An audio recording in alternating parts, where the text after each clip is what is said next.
বিসমিল্লাহির রহমানির রহিম। ইয়া আইয়ুহাল্লাযীনা আমানুত্তাকুল্লাহা হাক্কা তুকাতিহি ওয়া লা তামুতুন্না ইল্লা ওয়া আনতুম মুসলিমুন। হে মুমিনগণ, তোমরা আল্লাহকে ভয় করো যথাযথ ভয়, আর তোমরা মুসলমান হওয়া ছাড়া মারা যেও না।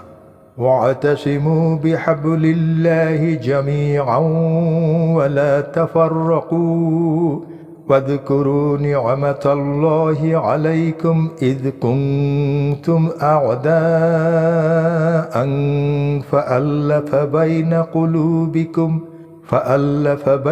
قلوبكم فأصبحتم بنعمته إخوانا وكنتم على شفا حفرة من النار فأنقذكم منها كذلك يبين الله لكم آياته لعلكم تهتدون।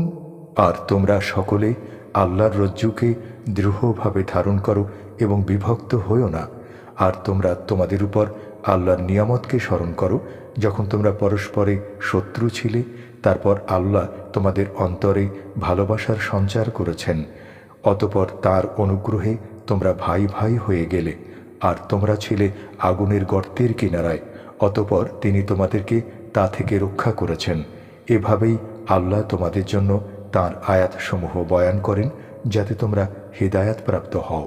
ওয়ালতাকুম মিনকুম উম্মাতুন ইয়াদউনা ইলাল খায়রি ওয়া ইয়া'মুরুনা বিল মা'রুফি ওয়া ইয়ানহাউনা আনিল মুনকার ওয়া উলাইকা হুমুল মুফলিহুন।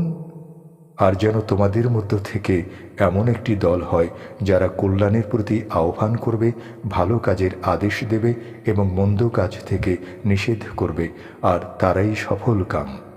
ولا تكونوا كالذين تفرقوا واختلفوا من بعد ما جاءهم البينات وأولئك لهم عذاب عظيم। আর তোমরা তাদের মতো হও না যারা বিভক্ত হয়েছে এবং মতবিরোধ করেছে তাদের নিকট স্পষ্ট নিদর্শনসমূহ আসার পর, আর তাদের জন্যই রয়েছে কঠোর আযাব। ইয়াওমা তাবিয়াদ্দু উজুহুন ওয়া তাসওয়াদ্দু উজুহ فأما الذين استودت وجوههم أكفرتم بعد إيمانكم فذوقوا العذاب بما كنتم تكفرون। সেদিন কতক চেহারা উজ্জ্বল হবে এবং কতক চেহারা হবে কালো, আর যাদের চেহারা কালো হবে তাদেরকে বলা হবে, তোমরা কি ঈমান আনার পর কুফরি করেছিলে? সুতরাং তোমরা আযাব আস্বাদন করো, কারণ তোমরা কুফরি করতে। وَأَمَّا الَّذِينَ ابْيَضَّتْ وُجُوهُهُمْ فَفِي رَحْمَةِ اللَّهِ هُمْ فِيهَا خَالِدُونَ।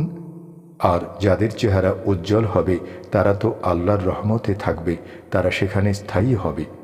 تِلْكَ آيَاتُ اللَّهِ نَتْلُوهَا عَلَيْكَ بِالْحَقِّ وَمَا اللَّهُ يُرِيدُ ظُلْمًا لِلْعَالَمِينَ। এগুলো আল্লাহর নিদর্শন যা আমি তোমার উপর যথাযথভাবে তিলাওয়াত করছি, আর আল্লাহ সৃষ্টিকুলের প্রতি জুলুম করতে চান না।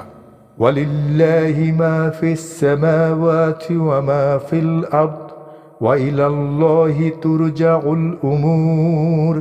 আর আসমানসমূহ ও জমিনে যা রয়েছে তা আল্লাহর জন্যে, এবং আল্লাহর দিকেই যাবতীয় কর্মকাণ্ড প্রত্যাবর্তিত হবে।